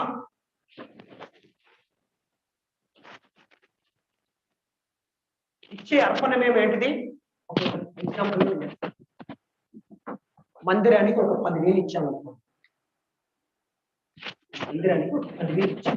ఏంటిది? ఇది అర్పణ. దాన్ని అర్పణ అంటారు. స్వేచ్ఛ అర్పణ కావచ్చు, ప్రతిష్ఠిత అర్పణ కావచ్చు, లేక ప్రత్యేక అర్పణ కావచ్చు. అర్పించు. నువ్వు అర్పించిన అర్పణ కంటే కూడా అతి ప్రాముఖ్యమైనది ఏంటిదంటే, చూద్దాం ఏంటంటే అక్కడ చెప్తా ఉన్నాడు. అర్పించిన అర్పణ కంటే కూడా అర్పించిన అర్పణను స్వీకరించడానికి ఉపయోగించే బలిపీఠం గొప్పది అంటున్నాడు. బలిపీఠం గొప్పది అంటే అర్పించే అర్పణ కంటే కూడా అర్పిస్తున్న హృదయం అనే బలిపీఠం ఏంటంట చాలా గొప్పదట. అందుకే మీరు 4వ అధ్యాయంలో చూడండి, ఆదికాండం 4వ అధ్యాయంలో హేబేలు కయీను యొక్క అర్పణల గురించి దేవుడు చూస్తాడట. ఎలా చూస్తాడంటే కయీనును అతని అర్పణను అని రాయబడి ఉంటుంది, హేబేలును అతని అర్పణను అని రాయబడి ఉంటుంది. తెచ్చే అర్పణనే చూడలే, ముందు రాయబడ్డది కయీనును అతని అర్పణను. అంటే కయీనును చూసిన తర్వాతనే కయీను తెచ్చిన అర్పణను దేవుడు చూశాడట. దేవునికి స్తోత్రం, హల్లెలూయా. ఫస్ట్ హేబేలును చూసిన తర్వాతనే హేబేలు తెచ్చిన వాటిని చూశాడట. అంటే మనం తెచ్చిన దానికంటే కూడా తెస్తున్న మనల్ని దేవుడు ముందు చూస్తాడు. తెచ్చిన మనల్ని దేవుడు ముందు చూస్తాడు. మనము గనక ఆయనకు అర్పణంగా ఉంటే మనం అర్పించినటువంటి అర్పణ ఆయన సేవ కొరకే వాడుకుంటాడు. దేవునికి స్తోత్రం, హల్లెలూయా. అందుకే హేబేలును అతని అర్పణను లక్ష్య పెట్టెను, కయీనును అతని అర్పణను ఆయన లక్ష్య పెట్టకపోయాను. మనం దేన్ని బట్టి అతిశయం? ఇచ్చిన వాటిని బట్టి అతిశయపడతాం. అని ఇచ్చేదాన్ని బట్టి కాదు, ఇస్తున్నటువంటి నిన్ను బట్టి అతిశయపడాలి. నా దేవుడు అతిశయపడాలి దీన్ని బట్టి. దేవునికి స్తోత్రాలు. ఈ రకంగా చూస్తే చాలా విషయాలు ఇక్కడ ఉంటాయి. ఇలాంటి వారు పిల్లల పరిసయ్యులు, శాస్త్రులు, సద్దుకయ్యుల సంతతికి చెందిన వారు నేడు సంఘాల్లో పిల్లలు అనేక మంది ఉన్నారు. వీరిని చేయబట్టి ఏమవుతుందంటే పరలోక రాజ్యం మూయబడతా ఉంది. వీరిని చేయబట్టి ఏమవుతుందంటే నశించిపోతున్నటువంటి అనేకమైన ఆత్మలు రాలేకపోతా ఉన్నాయి. మళ్ళీ వీరు అందరూ ఎవరంటే శరీరాన్ని బట్టి అతిశయపడేవారు, ఆత్మను బట్టి అతిశయపడరు, ఆత్మ సంపాదనను బట్టి అతిశయపడరు, ఆత్మల కొరకే ప్రయాస విషయమే అతిశయపడరు. ఆత్మల కొరకు ప్రియులరా, కుటుంబాలను ప్రియులరా, ఆత్మల కొరకు తమ పనులను, ఆత్మల కొరకు తమ సమయాన్ని ఇవ్వడానికి అతిశయపడరు. దేని కొరకు అతిశయపడతారంటే భౌతికంగా ఎంతో అతిశయపడతా ఉన్నారంట సంఘంలో. అయ్యా అలాగ అతిశయపడాల్సి వస్తే సేవకులంగా మాకేం తక్కువ లేదయ్యా, మాకేం తక్కువ లేదు, అన్ని విషయాల్లో ఉన్నాయి. ఏ విషయంలో అతిశయపడాల్సి వస్తే ప్రతి విషయాలు అతిశయపడగలం. కానీ వాటన్నిటిని వద్దనుకున్నామే. దేనికి వద్దనుకున్నామంటే ఒకే ఒక ఆశ. క్రైస్తవులుగా మనకు ఉండాల్సినటువంటి ఆశ ఏంటంటే ఒకే లక్ష్యం ఏంటంటే ఏ విధము చేతనైనను మృతుల నుండి పునరుత్థానము కలగవలెను. దేవునికి స్తోత్రం కలుగుగా, హల్లెలూయా. మృతులలో నుండి పునరుత్థానం కలగవలనని దీని కొరకు మన పనులను ఆపుకోవాలి. దాని కొరకు మనకేదైనా అత్యవసరమైనటువంటి బంధుత్వాన్ని ఆపుకోవాలి. దాని కొరకు కన్నవారిని ఆపుకోవాలి. దాని కొరకు అయిన వారిని ఆపుకోవాలి. దాని కొరకు సంపాదనని ఆపుకోవాలి. దాని కొరకు ఏదైనా ఆపుకోవాలి. ఎందుకంటే అది ఒక్కటి విడిచిపెట్టి లోకంలో నువ్వు ఎంత సంపాదించుకున్నా, నువ్వు అదంతా తీసుకొచ్చి ఆడ పెట్టినా కానీ అది రా. అది రా. అందుకనే ఆ తెలివి తక్కువ సంపాదన వైపు తిరగలేకపోవట్లేదు. అది సంపాదించుకోవాలంటే ఎంతో సంపాదించుకోగలుగుతాం, ఎంతో సంపాదించుకోగలుగుతాం. ఏ విధంగానైనా సంపాదించుకునేంత శక్తి, సామర్థ్యత, తెలివి, జ్ఞానం ఉంది అని ఈ రోజు ఎందుకు వద్దనుకుంటున్నాం? ఒక పేద స్థితి అనుభవించడానికి ఎందుకు ఇష్టపడతా ఉన్నాం? ఒక ఆర్థిక పరమైన లేమిలోనైనా సరే ఆనందాన్ని ఎందుకు పొందుకుంటా ఉన్నాం? ఒకే ఒకటి ఏంటంటే మీ ఒక్క మాటని మా ముందుకు వచ్చుకుంటాం. అది లేకున్నా పర్వాలేదు. ఇదిగో ఒకవేళ ప్రాణం పోవలసి వస్తే, ప్రాణం పోవలసి వస్తే దేని కొరకు? ఆ మృతులలో నుంచి పునరుద్ధానం కావాలి. దేవుడికి స్తోత్రం. హల్లెలూయా. నాకెంతో బాధ అనిపించింది ఆ డెడ్ బాడీని ఆ గుంటలోకి విసిరినప్పుడు పిల్లరా. ఆ తర్వాత నేను అనుకున్నాను, అబ్బా మనుషులుగా ఎంత ఈజీగా ఇసిరేశారు కానీ దేవుడు అంత ఈజీగా వదిలిపెట్టాడు కదా సేవకుని. దేవుడికి మహిమ కలుగును గాక. హల్లెలూయా. అంత ఈజీగా వదిలిపెట్టాడు కదా. ఒక దినం ఉంది ప్రభువు వచ్చినప్పుడు, ఏ డెడ్ బాడీని అయితే ఒక్కని విసిరేశారు, తనను తన మహిమలో ప్రియుగా లేపుకుంటాడని తర్వాత చాలా ఆనందమైంది, చాలా ఆనందమైంది. భౌతికంగా ఎంతో బాధ అనిపించచ్చు, ఆయన కృంగిపోయిన సమయాలు ఉండొచ్చు, వేదన చెందిన సమయాలు ఉండొచ్చు, నిందించబడిన సమయాలు ఉండొచ్చు, అసూయపడ్డటువంటి సమయాలు ఉండొచ్చు. తనను చూసి ఎంతో మంది ఎన్నో రకాలుగా మాట్లాడిన సందర్భాలు ఉండొచ్చు. కానీ వాటిని సహించిన ఒక సేవకుడుగా వెళ్ళారా చివరికి తన ప్రాణాన్ని సైతం కూడా ప్రభువు అర్పించడానికి తను ఇష్టపడ్డాడు. తెలిసిన విషయం ఏంటంటే వారిద్దరు కూడా ఒకే ఫంక్షన్కి వెళ్ళారు. ఈ మన స్వామిదాస్ పాస్టర్ గారు, సాగర్ లో పనిచేస్తున్న పాస్టర్, ఇద్దరు ఒకే ఫంక్షన్ లో ఇద్దరు కలిసి ఒక ఫంక్షన్ చేశారట. ఇద్దరికి ఒక రోజు తర్వాత ఒక రోజు పాజిటివ్ అని వచ్చింది. ఇద్దరు ప్రతిరోజు ఫోన్లు మాట్లాడుకునేదట. నాకు మంచిగా ఉంది, లేనిపోయింది ఎందుకు బయటికి అని. అలాగే ఇద్దరు కూడా 10 రోజుల పైనే ఇంట్లోనే ఉన్నారట. 10 రోజుల పైనే. ఆయన హాస్పిటల్కి జాయిన్ అయ్యాడు, జాయిన్ అయిన తెల్లారి మళ్ళీ ఈయన జాయిన్. ఆయన హాస్పిటల్ నుంచి డెడ్ బాడీ వచ్చింది, ఈయన భూస్థాపన చేశారు. మరలా తెల్లవారుజాము 2వ దినాన ఈయన డెడ్ బాడీ వచ్చి ఈయన భూస్థాపన చేశారు.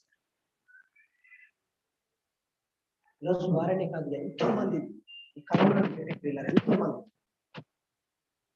ఆ రీతికి ఎంతో మంది చనిపోతా ఉన్నారు, ఎంతో మంది మరణిస్తా ఉన్నారు.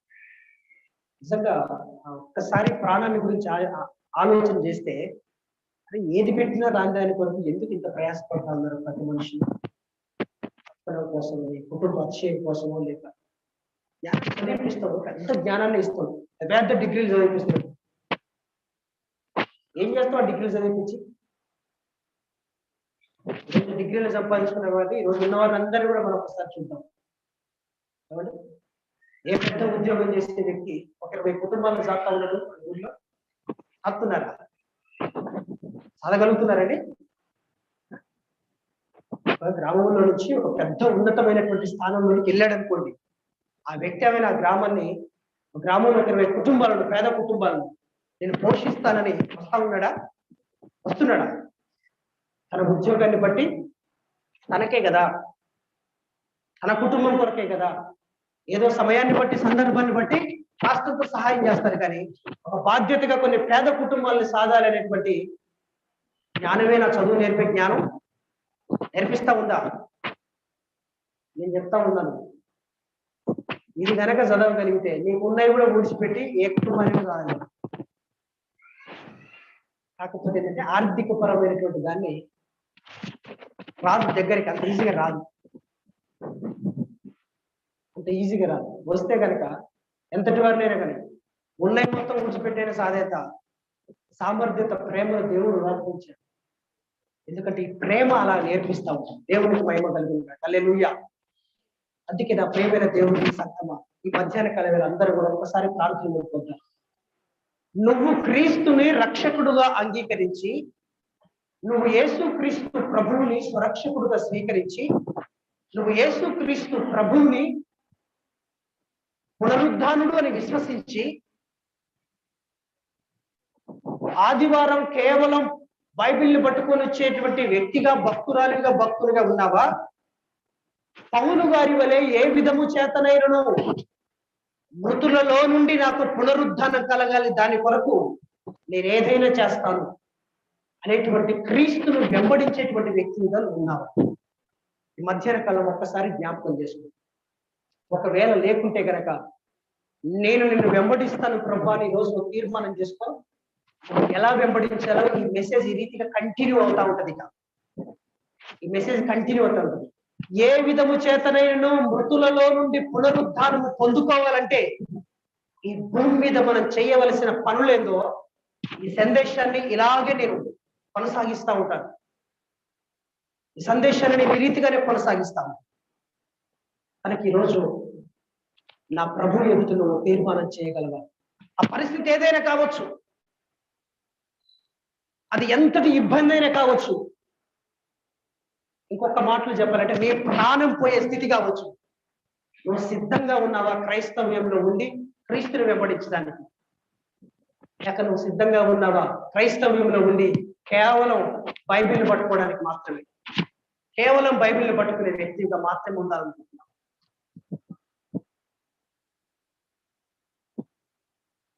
క్రైస్తవుడను అని పేరు చెప్పుకుని బైబిల్ పట్టుకునే వ్యక్తిగా మాత్రమే ఉండాలనుకుంటున్నావా? లేక క్రైస్తవుడను అని చెప్పి క్రీస్తును నేను వెంబడించాలి అనే వ్యక్తిగా నువ్వు బ్రతకాలనుకుంటున్నావా? డిసైడ్ చేయి. ఈరోజు నేను మళ్ళీ చెప్తున్నాను, నా ప్రభువును వెంబడించడానికి ఒకవేళ నీ ప్రాణం పోయే పరిస్థితి కావచ్చు. ఎందుకంటే ప్రభు అదే చెప్పాడు, నా నిమిత్తమై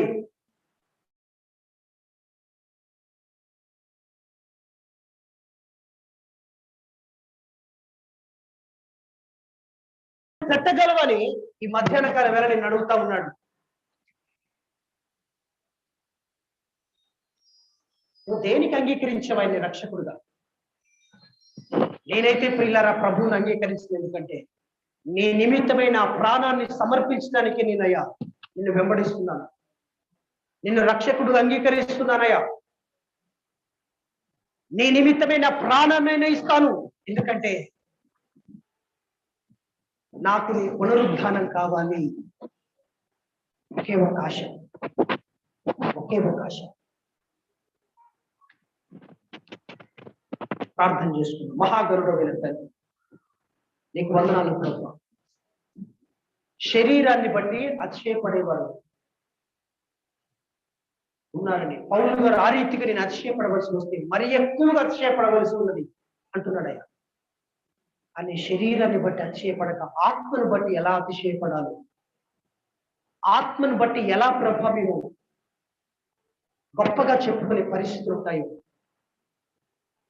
నీ లేఖనాల ద్వారా నా తండ్రి ప్రతి ఆదివారం ఇక నుంచి ఈ సందేశాన్ని ప్రభు కొనసాగించడానికి నీ కృప సహాయం దయచేయండి.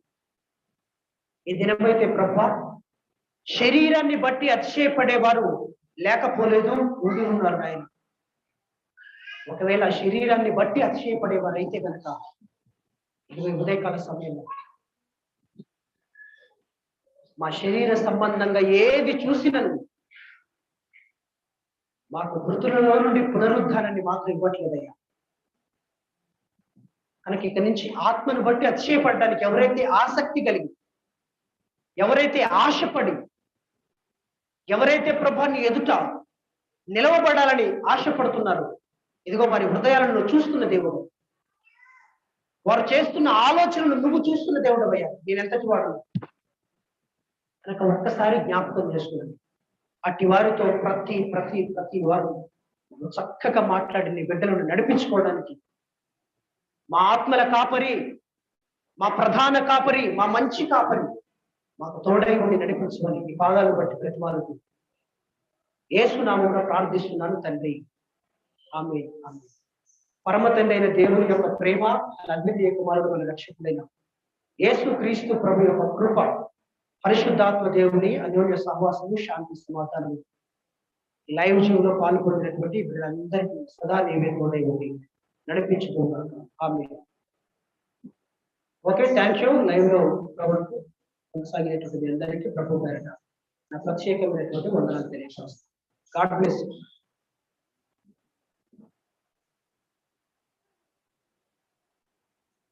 ఒక చిన్న పాట పాడుతుండగా ప్రభు పరిచయం కొరకై కానుకలు సమర్పించు.